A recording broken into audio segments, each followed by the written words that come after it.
चल पूजा करे सखी हाथ लेके अगरबत्ती अपना गौवा के मंदिरिया पे गाना बजाता रविंद्रा के। चल गौवा के मंदिरिया पे गाना बजाता रविंद्रा के।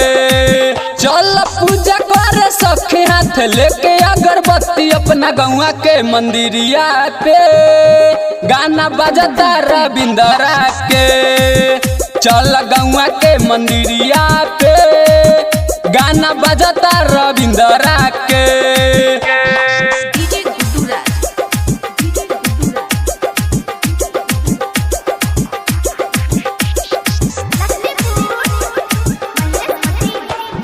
पूजवा के ले के थाली चल सखी हाली हाली अइले माई से रबाली सातो बहिन जाने जाली।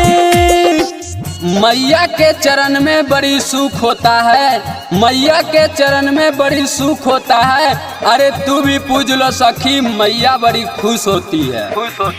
अब कर जानी देर हो ताबे अबेर माफ करिए पुलवा के गाना बजता रविंद्रा के। चल गौवा के मंदिरिया पे गाना बजता रविंद्रा के।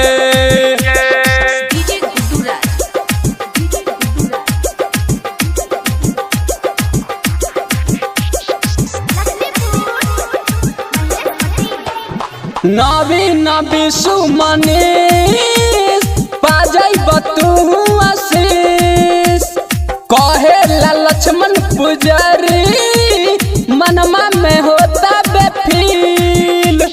पूजेला सारा गांव हमरा मैया जी के पाँव, पूजेला सारा गांव हमरा मैया जी के पाँव। हमर मैया रहेली निमिये के छाँव, निमिये के छाँव, निमिये के छाँव। बाबे हिट बाज चारों ओर गीत शिवम ले ली है फुलवा के गाना बजता रविंद्रा के।